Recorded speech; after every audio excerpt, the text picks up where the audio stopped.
Hello everyone, I'm here today to do another Read Around the World project video, and we're getting to the end, and there is only I think 2 more left after this one, so very exciting. But today we're doing East Asia, which includes Mongolia, Hong Kong, Macau, Taiwan, China, North Korea, South Korea, and Japan. So for Mongolia, I read The Blue Sky by Galsan Tschianf, which is about a boy living with his family in the Mongolian lands, and the traditions that they have and the experiences that he has towards them, some good, some bad. Like, it is apparently common that when someone gets old enough that they are not useful anymore, they kind of go live alone and die alone, which this kid was not happy with, but he had to accept things like that.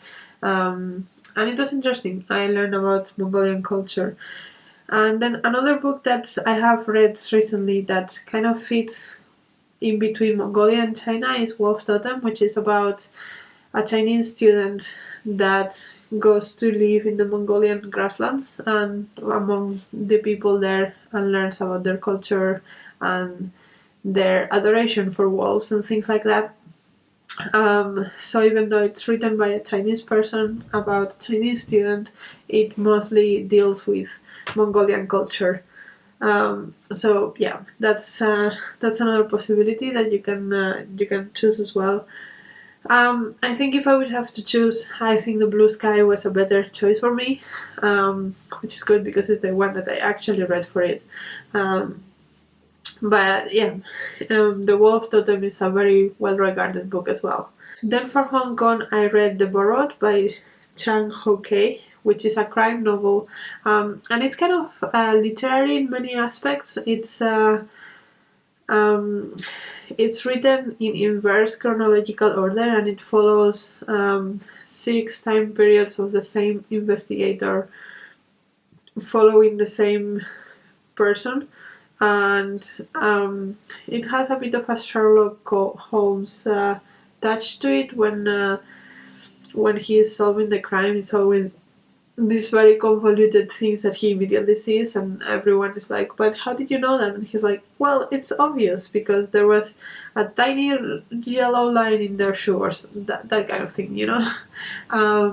So yeah, I found it entertaining. Some parts were more entertaining than others, but overall I think it's a good enough read. It's compelling. And then for Macau, I read Wartime in Macau by Geoffrey Gunn, although it's actually a collection of essays by different people, and Geoffrey Gunn is the editor of it. I couldn't find anything native for Macau, so I read this one. It's a non-fiction essays about the history of Macau. And I did learn a lot of things about Macau and the relationship of Macau and other countries. Including some of the other Portuguese colonies, which was something I was not expecting. But yeah, overall, I don't know if this is any better or worse book about the history of Macau. And I felt like it was a little bit disconnected because it was essays rather than a one cohesive book by one author. But yes, I still learned quite a bit about Macau's history, and it was also interesting to have different perspectives on the same kind of historical moment in this particular place. Then for Taiwan, I have read 2 books. So one is The Membranes by Chi Ta-wei, which is a science fiction book about this society in which they live kind of underwater, because the sun has become too dangerous for people to live on the surface. And it's we follow this woman that is kind of a dermatologist, kind of. So her work is kind of important in a world in which the sun can fry you, and it's kind of very meta and very, like, I don't know, Truman Show kind of situation. And I'm not sure I enjoyed it, but it was disturbing in a way that I think a lot of people will enjoy. And then the other one that I read was Two Trees Make a Forest by Jessica Lee, which is a non-fiction about Jessica Lee going back to Taiwan. She's her family is from there, but they emigrated, and then she goes back and kind of connects with the nature and the people that are there, that are kind of her culture, but not really. And I found it very messy, the way that she structured things. There were beautiful passages and beautiful descriptions of nature, but then the way that she put her family story in between that, it didn't really fit. So I'm a bit conflicted about that one. And then for China, I have read quite a few books. Some that I will recommend is Xiaolu Guo. I read Once Upon a Time in the East, which is her memoir about growing up in a very small, poor village in China with her grandparents, and then moving to the city with her parents, which his dad was an artist, if I remember correctly, and then finally she emigrated away from China.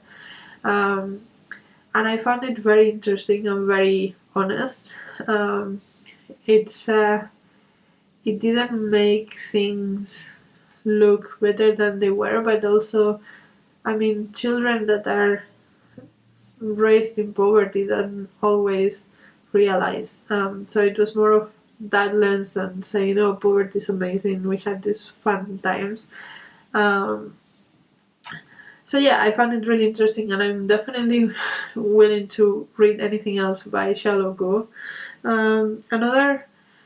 Another book that I quite enjoyed is Little Gods by Meng Jin, which is about a woman that emigrates from China to the US, if I remember correctly. And she's a scientist, and she puts science in every aspect of her life in a way that I very much enjoyed.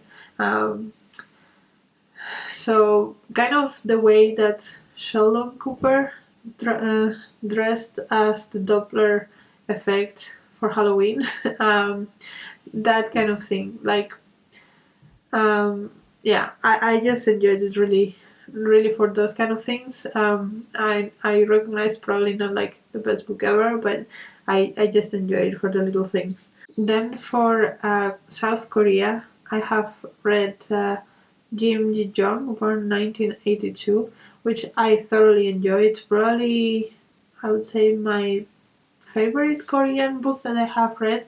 It's about a woman in Korea dealing with like her work. Everyone expects people in women in Korea apparently to get married and stop working and having kids and all that, and she doesn't want to do that, and so she goes into this like meltdown, and it's written like a non-fiction book, like it has references and everything, and I really appreciated the way that the author mixed the two things. Yeah, very interesting. Also, Han Kang, I think my favorite is Human Acts. Not because I enjoyed it, it's not a book to enjoy, but I think it was very impactful. I still remember the feeling of reading it. It's about kind of a massacre that happened in Korea at some point. It was very, very impactful. Um, Love in the Big City was a fun read. Well, yeah, it was a lighter read that was still fairly literary, and I also enjoyed. Um, Same with Pachinko by Min Jin Lee. It's a family saga, and if you want something historical, family saga oriented, Pachinko is a good thing to read. There were some things that were a bit over the top, unrealistic, stereotypical, blah blah, but as a story, it's very captivating, so I also enjoyed it. Then for North Korea, I have read two books. I have read The Accusation by Bandi, which are short stories from someone that is actually, well, I don't know if he's still in South Korea, in North Korea, but at the moment in which this was published, he was living in North Korea, and these stories were smuggled out of North Korea, and it talks a lot about how oppressive the regime there is and how difficult it is to live there, because even the smallest thing might end up sending you to a camp and making you an enemy of the government. It was interesting to read, but also they were a little bit repetitive, and in literary sense they are maybe not the best written stories ever. They were a little bit cliche sometimes, but also like the feeling that it gives is kind of like you're not reading real life. It's almost like 1984 vibes, which is crazy that it's real. So yeah, interesting read. And the other one that I read was Dear Leader by Jane Jin-Sung, which is about someone running away from North Korea into China, if I remember correctly. And apparently there is also a lot of bad things happening in that exchange. So many of the women that run out of North Korea from China, they end up being stuck in China doing prostitution because of someone that helped them, so yeah, there was a lot of things I didn't know about the struggle to run away. And yeah, I think it was again not the best literature ever, but it is a very unique situation they have in North Korea, and it's always a little bit surreal to read things from there.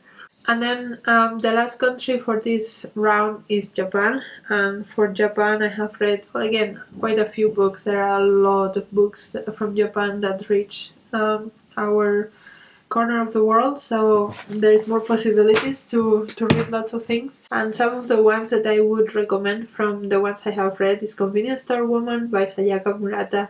Earthlings is a little bit too much out there for me. I have read it, but yeah, maybe that's about how I'm going to go with Sayaka Murata. But Convenience Store Woman, it has a dark side to it, but it's very quaint in some ways. So it's about this woman that works in a convenience store and she's very happy with her life, but her family doesn't think that like 30-something-year-old woman working shoes in a convenience store is very accomplished, and she's also single, which they have also a lot of thoughts about that, and so they're trying to force her to do something about her life, and she does find a man that equally doesn't want the life that their parents want for him, so they kind of become a team, and that becomes kind of dark quickly. But yeah, it was quite interesting to read from the oppression of women kind of perspective, and I really enjoyed it. And it's very, very short. It's like a one sitting kind of book, which I appreciate sometimes. Then another one that I really enjoy, that if you want a feel good book, this is the book, is The Housekeeper and the Professor by Yoko Ogawa. It's about a housekeeper and a professor. So there's a math professor that is losing his memory. He has, I don't know if he has dementia or whatever, but he has a memory span of like 90 minutes. So he has a lot of post-it notes on his suit to remember to do basic things like getting dressed and, you know, where his cereals are and stuff like that. And so he needs someone to take care of him, but he's also very grumpy. And so all the housekeepers that he has had have left. And there is this woman that comes to the house and she forms a bond with him, and her son also forms a bond with him, and it's just very sweet and very warm and fuzzy. And it's also a good written book, and so I will highly recommend that if you want to pick me up.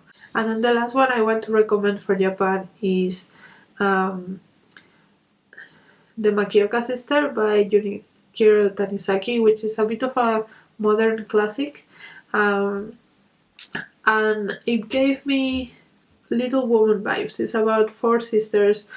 Their parents are not in the picture anymore. They are like adults. The younger one is probably like 20 or something like that. and the older ones want to keep with tradition, the younger ones want to get away from tradition, and it's the age in which they are supposed to be set up with marriageable men and stuff, and it's how they um, oppose or not oppose that, and all the cultural aspects that come to it. And it's I really enjoyed it for the interaction of the sisters and the interaction of culture. So if you see like the traditional Victorian novels or like the Little Women kind of novels that we have in the West, and translate that to a completely different culture, and what are the strains that these people have are different, but the ultimate complicated relationships between family are very similar.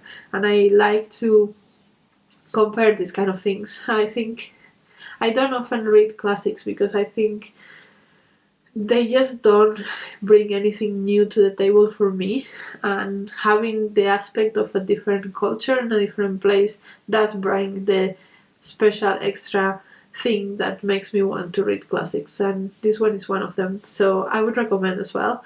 So yeah, those are all the books that I wanted to talk about in this video. Let me know if you have read any of them, if you have any other recommendations for any of these countries, and until next video, bye!